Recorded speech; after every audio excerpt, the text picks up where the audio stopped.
말씀은 마태복음에는 몇 번에 걸친 강화라고 하는, 특별히 강조하는 말씀들이 있는데, 심판에 대한 종말 그리고 심판에 대한 마지막 강화의 말씀이 우리가 읽은 34절에서 40절, 원래는 31절부터 46절까지의 긴 말씀입니다. 31절로부터 시작되는 이 말씀은 하나님께서 악인과 의인을 구별하시겠다는 말씀으로 마치 양과 염소와 양을 구별하겠다, 이것이 마지막 심판 때 일어날 일로 말씀하셨습니다. 예수님이 다시 오셔서 그때가 심판이 될 것이고, 심판의 때가 되면 양들은 오른편으로 또 염소는 왼쪽 편으로 라고 말씀하시면서 구체적으로 이 양이 상징하는 의인과 염소를 상징하는 악인이라고 하시면서 그들을 구별하겠다. 다시 말하면 심판하여 의인은 하나님의 나라로, 악인은 멸망의 나라인 지옥으로 보내겠다라고 하는 말씀인데, 이 말씀이 단순히 심판하시겠다, 양과 염소를 구별하시겠다로 끝나지 않는다는 점이에요. 그러면서 이어지는 우리가 읽은 말씀은 하나님이 양으로 또는 의인으로 보시는 삶이 있는데, 그것이 하나님의 긍휼하심을 받은 대로 너희가 이 땅에서 자비와 긍휼을 베풀어야 그것이 양 또는 의인이라고 말씀하신다는 점이에요.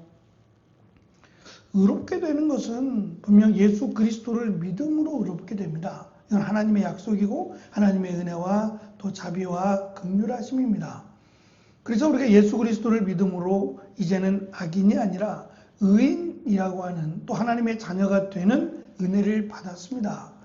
문제는 그 은혜를 받은 자로서의 삶을 살아야 된다는 겁니다. 예수님이 다시 오실 때까지 언제라는 말이 계속 반복이 됩니다.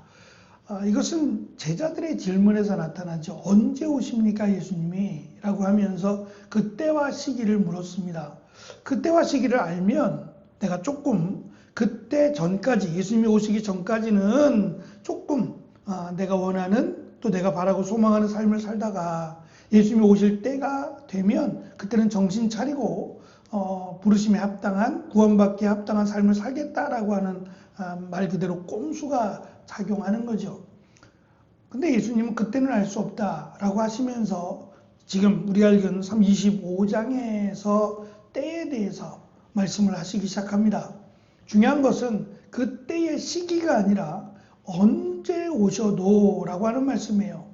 언제 오셔도 그러한 모습이 있어야만 한다라는 식으로 말씀하셨다는 점입니다. 그래서 분명히 우리가 의인이 되고 또 하나님의 나라에 들어가는 것은 예수 그리스도를 믿음으로 갑니다. 그런데 오늘은 특별히 그 말씀 속에서 긍휼과 자비하심이라고 하는, 우리가 받은 긍휼과 자비하심을 베푼 자가 하나님이 보시기에는 의로운 자고 하나님이 보시기에는 양과 같은 자라는 것으로 연결해서 말씀하고 있다는 점이 특별합니다. 물론 이렇게 해야만 구원을 받는다라는 의미가 아닙니다. 전제는 반드시 예수 그리스도를 메시아로 또 인자로 믿어야만 구원을 받는 자가 되고, 문제는 그렇게 믿는 자는 이렇게 살아야 한다라고 하는 것을 말씀하신다는 점입니다. 먼저 준비된 나라는 긍휼을 입증한 자가 받을 것이다 라는 말씀입니다. 재판장으로 등장하는 왕은 오른편의 의인들에게 세상 처음부터 준비된 나라를 상속받으라고 초청을 합니다. 그들이 복을 받는 이유는 한 가지로 예수님이 줄이고 목마르며 나그네 되었을 때 베푼 긍휼하심 때문이라는 겁니다.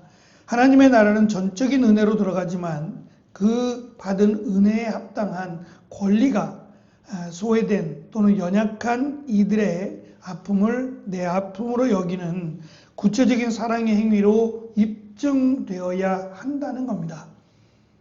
물론 여기서 기준을 제시하지 않습니다. 어느 정도, 또 어떤 정도를 의미하지는 않습니다. 그렇게 살아야 한다는 게 중요하죠. 두 번째, 헌신에 대한 부분으로 진정한 헌신은 자기 의의가 없는 섬김이어야 한다고 말씀합니다. 왕의 칭찬을 들은 의인들은 주여 언제 우리가 당신을 대접했습니까? 라고 반문합니다. 그들은 보상을 바라거나 특별히 예수님을 섬긴다라고 하는 의식이 없이 그저 받은 은혜, 긍휼하심에 따라 내가 긍휼을 베풀었다고 대답을 합니다. 예수님께서는 그것이 바로 자기에게 한 것이라고 말씀하셨다는 점입니다. 특별히 그 쉬운 성경은 40절에 너희에게 진정으로 말한다. 보잘것없는 사람에게 한 일이라고 하면서 보잘것없는 사람이라고 번역을 했어요. 예전 개정 성경은 지극히 작은 자라고 번역을 했어요. 그래서 작다라고 하는 것은 사회적으로 볼 때 이제 미숙한 자가 작은데, 이 작다라는 것은 단순히 어린아이만을 가리키는 게 아니라 사회적으로 인정을 받지 못하는 낮은 자를 상징하는 표현인데, 이것을 적절하게 잘 번역을 했습니다. 보잘것없다라고 하는 것은 여러 가지 다양한 사회군을 의미하는 겁니다. 예를 들면 여자였다든지 아니면 고아나 과부나 또는 가난한 자나 병든 자를 이렇게 보잘것없다라는 말로 표현해서 설명을 했습니다. 사회적인 기준에서 볼 때는 그 사람의 업적이나 그 사람의 지금 살고 있는 모습을 두고 그 사람을 평가했어요. 예를 들면 부자라면 모든 것이 다 그냥 그를 부자기 때문에 하나님의 사랑을 받았다거나 또 하나님의 은혜를 받았고 존중할 만하고 명예가 있고 등등의 수식어들이 그냥 저절로 따라붙어요. 반대로 보면 날 때부터 병을 갖고 태어났거나 또는 고아가 됐거나 과부가 됐거나 또는 병을 얻어서 병자가 됐거나 이렇게 현실적으로 어려움에 처한 자들은 사회적으로 무시해도 되는 그런 사람으로 여겨왔다는 겁니다. 그런 보잘것없는 자를 보잘것없다고 여기지 않고 그 보잘것없는 사회적 기준에서 보잘것없는 자들에게 긍휼을 베풀었다는 겁니다. 여기도 기준이 없어요. 어느 정도 내가 가진 것에 얼마라는 식의 표현이 없습니다. 그저 그들을 향해서 긍휼히 여겼다라는 표현밖에는요. 그러니까 내가 받은 은혜가 얼마인지에 대해서 그 사람의 긍휼이 다르겠죠. 그 긍휼을 베풀었다라는 것을 특별히 강조하면서 이것이 하나님께서 우리에게 베푸신 긍휼이며 또한 그것의 가치를 아는 자다라고 말씀하셨어요. 하나님의 은혜를 받았으면 그 은혜를 받고 끝나는 것이 아니라 그 은혜를 나누어 주는 것이 적어도 이 땅에서 하나님의 은혜로 이 땅을 살아가는 자들의 모습이어야 한다라는 것을 말씀합니다. 그렇게 살아가다가 주님께서 오시면 그때 수고했다, 잘했다라고 하는 칭찬을 받게 될 것으로 말씀합니다.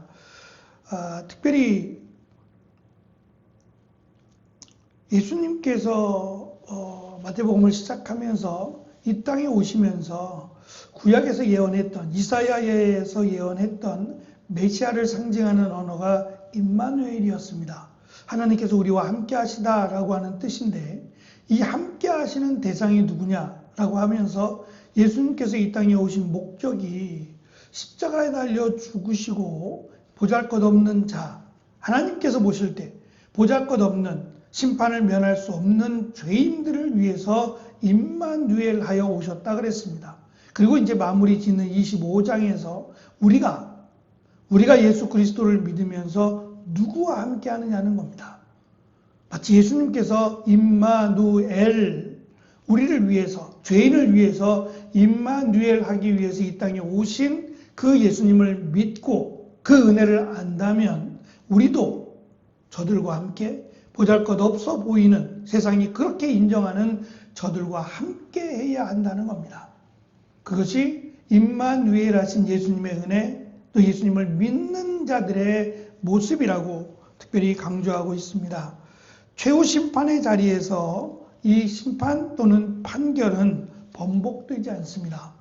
단 한 번, 단 1회로 모든 것이 결정이 납니다. 그때 그 결정에 따라 너는 하나님의 은혜의 자리로, 구원으로, 너는 심판의 자리, 멸망으로 라고 말씀하실 것입니다. 중요한 것은 우리의 운명이 바로 지금 이 땅에서 삶을 통해 마치 결정되는 것처럼 말씀하셨다는 겁니다. 주여 주여라고 외치지만 그 외침과 다른 여전히 변한 것이 없는 세상의 기준으로 바라보고 살아가는 삶이 아니라 예수님의 말씀대로 하나님의 은혜를 받은 자답게 살아가는 자가 바로 의롭게 사는 자이며 또한 하나님의 은혜를 받은 자라고 말씀하신다는 점을 우리는 기억해야 됩니다. 그래서 우리 곁에 보잘것없어 라고 하는 세상에서의 기준으로 보잘것없다고 여기는 그 한 사람을 마치 예수님처럼 예수님께 받은 은혜를 나누고 전하는 자처럼 그렇게 살아가는 자, 특별히 이 보잘것없다라고 하는 의미가 듣는 제자들에게 주시는 말씀이라면 제자들이 그렇게 될 거라는 겁니다. 세상에서 기준해 볼 때 십자가에 달린 자를 믿으면이라고 하는 이 복음을 전하는 자를 의롭다고 여기지 않을 겁니다. 가치 있다고 여길 것이 아니라 보잘것없는 자들이라고 여길 겁니다. 그래서 심지어는 감옥에 들어가고 또는 죽임을 당할 겁니다. 세상을 혼란시키는 자라고 하는 이유 때문에 말입니다. 그렇지만 이 보잘것없는 세상의 기준에서 보잘것없다라고 치부하는 이러한 자들을 대접하는 일이 있었습니다. 지금도 그렇겠지만 과거에 정말 이 복음을 위해서 헌신하고 수고하는 이들을 위해서 말없이 돕고 그들을 위해서 헌신한 이들이 있었습니다. 비록 그들과 함께 한다는 이유로 또 다른 어려움을 겪겠지만 그들이 받은 은혜를 알기에 그것에 힘쓰며 헌신했던 이들이 있어서 지금 이 나라에 이렇게 많은 교회들이 세워졌다라고도 할 수 있을 겁니다. 그들이 뿌린 씨앗이 이렇게 열매를 맺어서 아름다운 교회들이 세워졌다면 우리는 힘써서 이 세워진 교회를 더욱 아름답게 해야 될 책임과 의무가 있을 뿐만 아니라 우리도 그렇게 받은 긍휼의 은혜를 나누어 주며 주님이 오실 때까지 그렇게 은혜 가운데 살아가야 할 겁니다. 임마누엘 되신 예수님, 그 임마누엘을 우리가 실천하며 낮고 천한 보잘것없다라고 칭하는 그들을 살피고 또 그들을 세워주는 귀한 은혜가 우리 가운데 함께 하시기를 축원합니다. 기도하겠습니다.